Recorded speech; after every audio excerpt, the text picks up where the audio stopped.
Dear student, कल हमने या पिछले वीडियो में हमने जो पढ़ा था वो हमने पढ़ा था अणुसंख्या गुणधर्मों के असामान्य मान।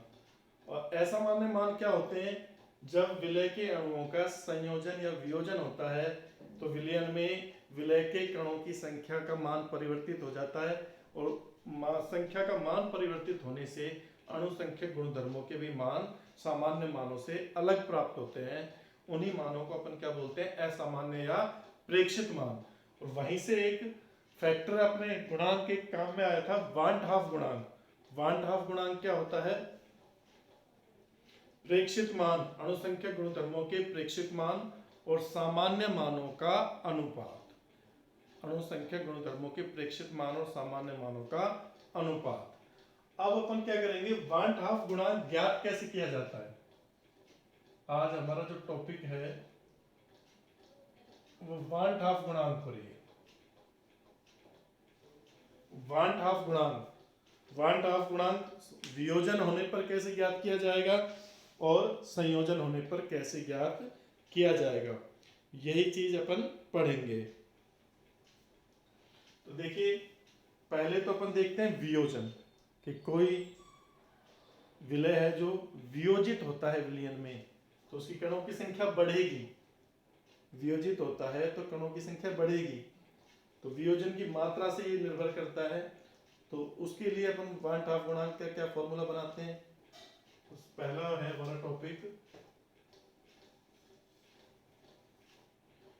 वांट हाफ गुणांक को वियोजन की मात्रा के पदों में ज्ञात करना। वांट हाफ गुणांक को वियोजन की मात्रा, वियोजन की मात्रा याद है ना, अल्फा। वियोजन की मात्रा के पदों में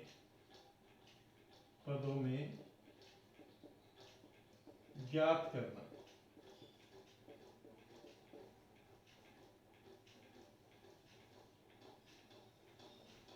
ठीक है भाई।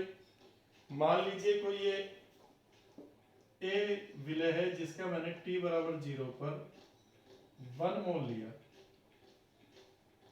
ठीक है, t बराबर 0 पर क्या लिया? इसका 1 मोल लिया। लेकिन ये वियोजित हो गया NB अणुओं में। अब ये n की वैल्यू कुछ भी हो सकती है, 2, 3, 4, n बराबर 2, 3, 4, 5, कुछ भी हो सकता है n बराबर। ठीक है भाई। प्रारंभ में 1 मोल है और इसके 0। साम्य पर इसकी अल्फा मात्रा वियोजित हो गई।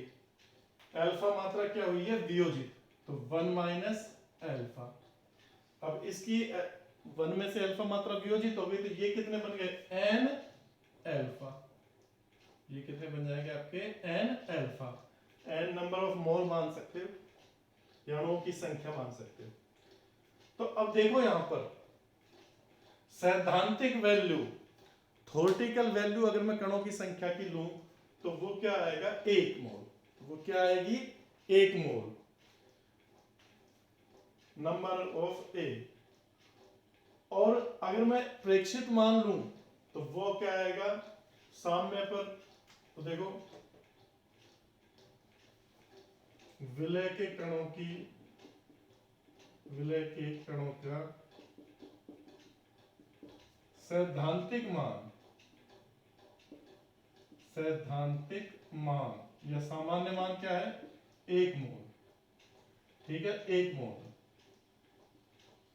अल्फा क्या है? वियोजन की मात्रा है, ये तो आपको पता ही है। और विलय के कणों का प्रेक्षित मान, साम्य पे जब मैं प्रेक्षित करूंगा तो प्रेक्षित मान क्या होगा? देखो, 1 minus alpha plus N alpha. 1 minus alpha plus N alpha. यहां पर देखो दोनों में अल्फा है तो मैं कॉमन ले सकता हूं, 1 प्लस अल्फा n माइनस 1, ये बन जाएगा। ठीक है भाई। ये आगे समझ में कैसा है भाई? दोनों अल्फा कॉमन ले लिया मैंने, प्लस अल्फा। n बचेगा यहाँ और अल्फा का अल्फा में भाग दूंगा तो एक, तो n माइनस एक आ जाएगा, नहीं माइनस का साइन आ जाएगा। अब देखो प्रेक्ष हमको 1/2 गुणांक ज्ञात करना है। I बराबर क्या होता है, Na observe upon Na theoretical, प्रेक्षित कणों की संख्या अपॉन सैद्धांतिक। सैद्धांतिक तो यहाँ पर क्या है एक, और प्रेक्षित क्या है 1 प्लस अल्फा n माइनस 1, और ये एक की कोई वो नहीं है, इसको हटा सकते हैं अपन। तो I बराबर हमारा फॉर्मूला क्या बन जाएगा, 1/2 गुणांक बराबर 1 प्लस अल्फा n माइनस 1। अगर आपको किसी विद्युत अपघट्य के वियोजन की मात्रा दे दी जाए तो आप क्या कर सकते हो, 1/2 गुणांक ज्ञात कर सकते हो। मान लो 60% है, 70% है, जो भी है, वियोजन की मात्रा रखो, कितने अणुओं में टूट रहा है उसकी संख्या लिखो, इस सूत्र से ज्ञात हो जाएगा।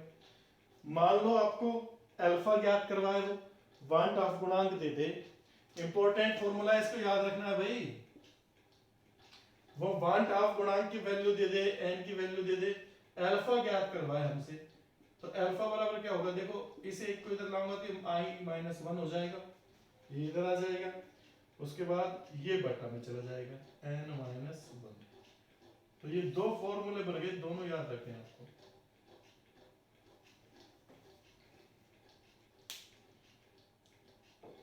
ठीक है ना, ये तो 1/2 गुणांक ज्ञात करना है जब अल्फा दिया हो। ये कब लगाओगे, जब आपको अल्फा वियोजन की मात्रा दी हो, और अगर आपको अल्फा नहीं दिया है, आई दिया है 1/2 गुणांक, तो ये फॉर्मूला लगा दो वियोजन की मात्रा ज्ञात करने की। वियोजन की स्थिति में अल्फा सॉरी आई का मान 1/2 गुणांक का मान हमेशा 1 से अधिक प्राप्त होगा। देख लो 1 प्लस है, ये क्या है 1 प्लस, तो 1 से हमें क्या होगा, अधिक ही प्राप्त होगा।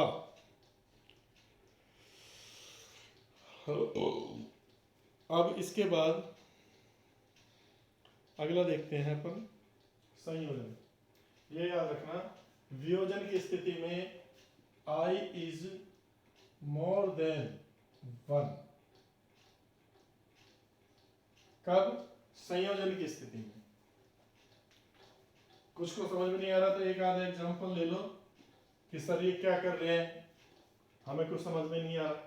भाई विद्युत अपघट्य पदार्थ है, जैसे मान लो MgCl2 है, अब MgCl2 को आप जल में घोलोगे तो ये क्या होगा, Mg प्लस 2 आयन और 2Cl माइनस आयन में टूटेगा, इतना तो जानते हो ना आप।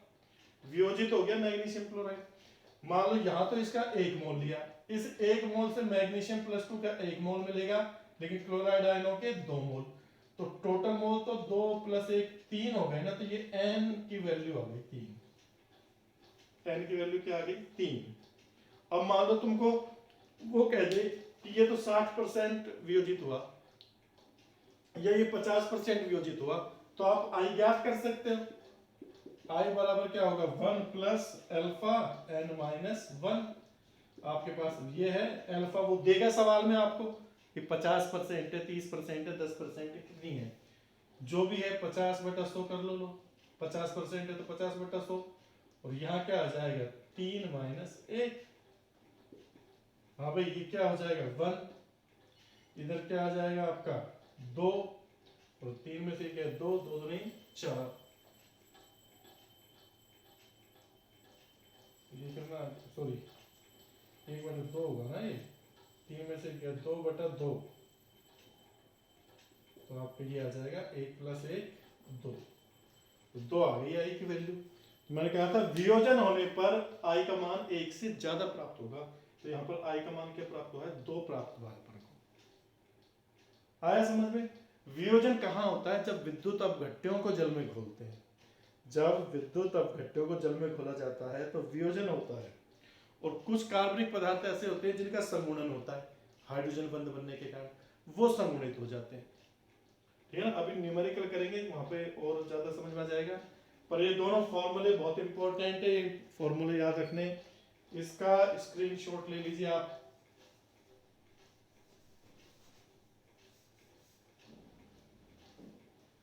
स्क्रीनशॉट ले लीजिए इसका। आप करते हैं संयोजन के पदों में, संयोजन के पदों में।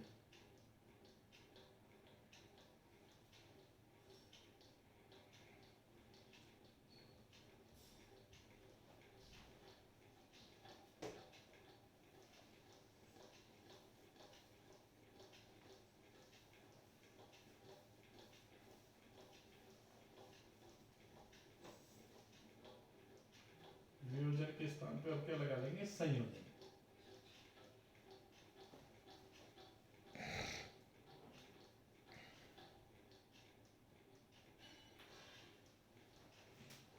वांट ऑफ गुणांक को संयोजन की मात्रा के पदों में ज्ञात करना। भाई मान लीजिए n अणु लिए, n मोल अणु लिए, पर वो संयोजित हो गए और an में बदल गए, मतलब एक में। n की वैल्यू यहाँ पर 2, 3, 4, 5 कुछ भी हो सकती है, ठीक है ना। n की वैल्यू, नंबर ऑफ मोल है 2, 3, 4, 5, 6 कुछ भी। अब ये तो अणुओं की संख्या हो गई। t बराबर 0 पर इसकी मात्रा ली 1 मोल, ये क्या है? 0।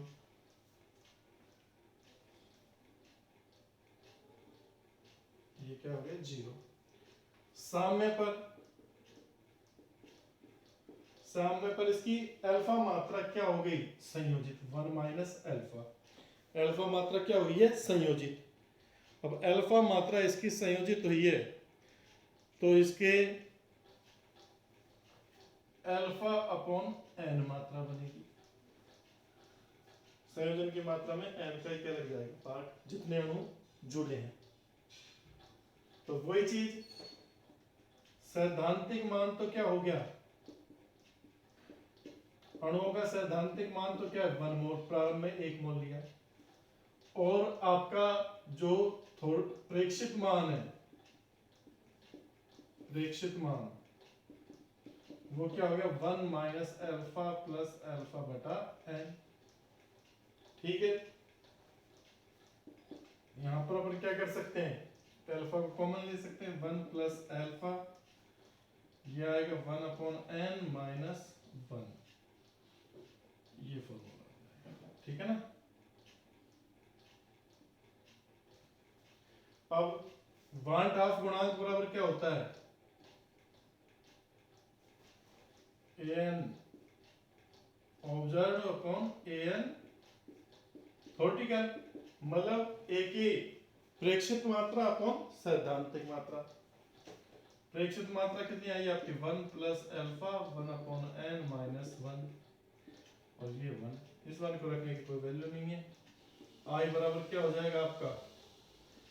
1 प्लस अल्फा 1 बटा n माइनस 1, ये फॉर्मूला बन जाएगा। ये आपके क्या बन गया? फॉर्मूला बन गया। यहां पर i का मान 1 से कम रहेगा। संयोजन की स्थिति में i is always less than 1। जब ये जुड़ेंगे तो वांट ऑफ गुणांक का मान 1 से क्या हो जाएगा? कम।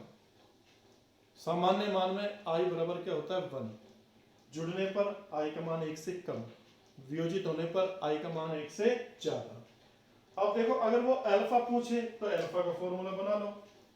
भाई i माइनस 1 इधर गया, अल्फा 1 अपॉन n माइनस 1। संयोजन की मात्रा पूछे तो i minus 1 upon n minus 1, ये फॉर्मूला इसका बन गया। ठीक है भाई, आ गया समझ में? ये दोनों ही फॉर्मूले इंपॉर्टेंट हैं, संयोजन का भी और वियोजन का भी। ये आपको वांट ऑफ गुणांक ज्ञात करना हो गया। अब इसके 1-2 क्वेश्चन देखेंगे, इसका स्क्रीनशॉट ले लीजिए।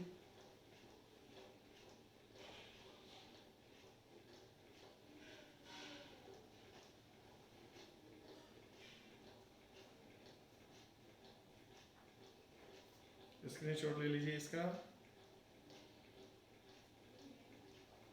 अब न्यूमेरिकल देखते हैं। अपना चैप्टर ये खत्म हो गया लगभग। क्वेश्चन बचे हैं, कुछ तो करा दिए। अभी इसके ऊपर बेस, संयोजन वियोजन के ऊपर बेस क्वेश्चन देखते हैं। अमोनियम हाइड्रोक्साइड का किसी विलयन में 10% आयनन होता है, तो इसके लिए 1/2 गुणांक का मान ज्ञात कीजिए। क्वेश्चन लिखो भाई। पहला क्वेश्चन है अमोनियम हाइड्रोक्साइड का किसी विलयन में, अमोनियम हाइड्रोक्साइड का किसी विलयन में 10% आयनन होता है। 10% आयनन होता है। आयनन का मतलब क्या है? टूट रहा है, आयनन होता है अपने आयनों में। तो इसके लिए 1/2 गुणांक, तो इसके लिए 1/2 गुणांक का मान, आई का मान ज्ञात करो। 1/2 गुणांक आई का मान ज्ञात करो। ठीक है भाई। देखो NH4OH, जल में घोलते हैं NH4OH को, विद्युत अपघट्य पदार्थ है। NH4 प्लस आयन और OH माइनस आयन, दो आयनों में टूटता है। तो N की वैल्यू तो क्या हो गई? 2 भाई, 1 मोल इसके और 1 मोल है इसके, तो N बराबर तो क्या हो गया? 2। अल्फा आपको दिया हुआ है 10%, नहीं ज्ञात कर सकते भाई। आयनन हो रहा है, वियोजन हो रहा है। अभी अभी अपन ने फॉर्मूला बनाया था, क्या फॉर्मूला बनाया था? 1 प्लस अल्फा N माइनस 1, यही फॉर्मूला बना था अपना। आई 1 प्लस अल्फा का मान 10% है, मतलब 10/100। एन का मान 2 माइनस 1 प्लस ये तो क्या हो जाएगा? 1/10, क्या इसको बोलेंगे 0.1, और यहाँ क्या आ जाएगा? ये होना, तो क्या आ जाएगा आपका? ये आ जाएगा 1 प्लस 1 0.1, ये तो 0.1 ही हो जाएगा, 1 से मल्टीप्लाई होकर ये 1.1। लो साहब, ये आपका वो आ गई 1/2 गुणांक का मान। 1 से ज्यादा हो गया, 1.1 हो गया, सीधा सीधा उतार लीजिए। फिर अगला देखते हैं।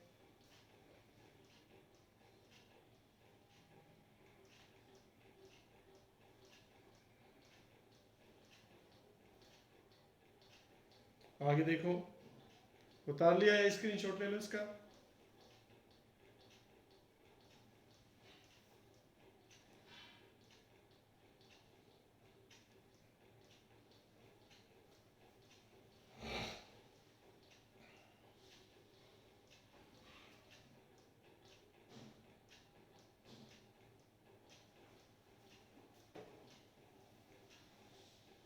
अगला क्वेश्चन देखो,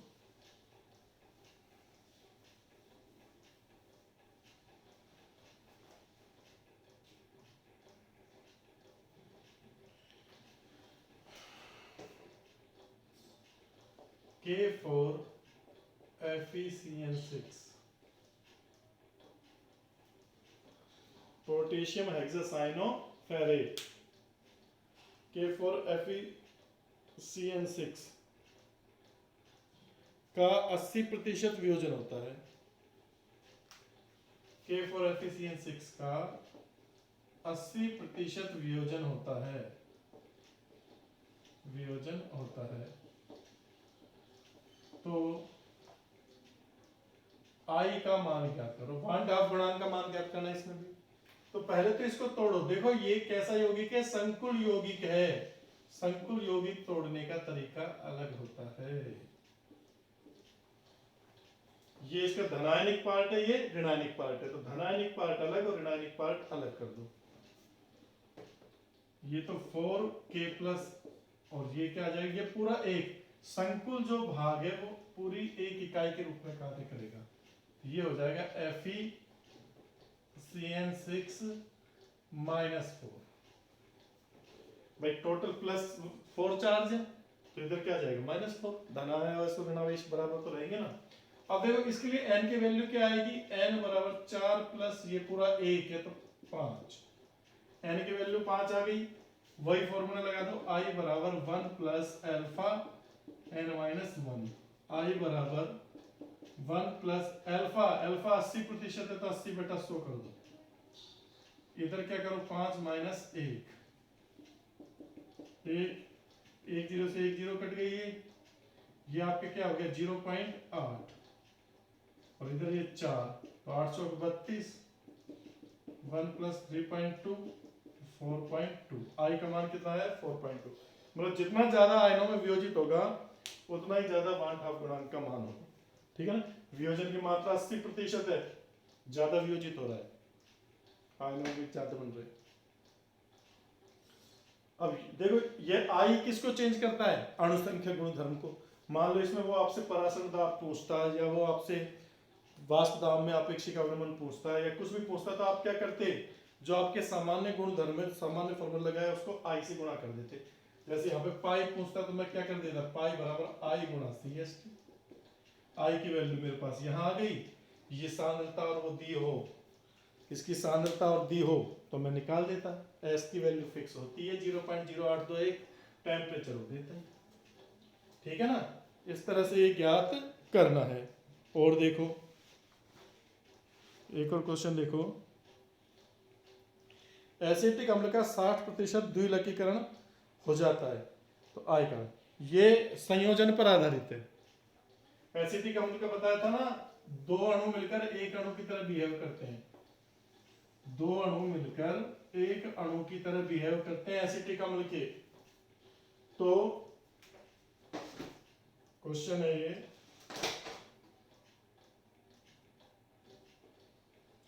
CH3COH का CH3COH का 60%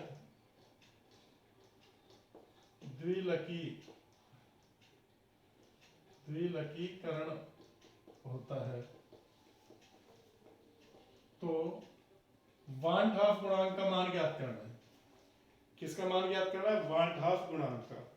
कैसे ज्ञात करेंगे भाई, वियोजन की मात्रा दे रखी है आपको, द्विलकीकरण हो रहा है, मतलब कि दो अणु, n का मान क्या हो गया 2, n बराबर तो हो गया आपका 2, अल्फा हो गया आपका 60%, फॉर्मूला लगा दो संयोजन वाला, I बराबर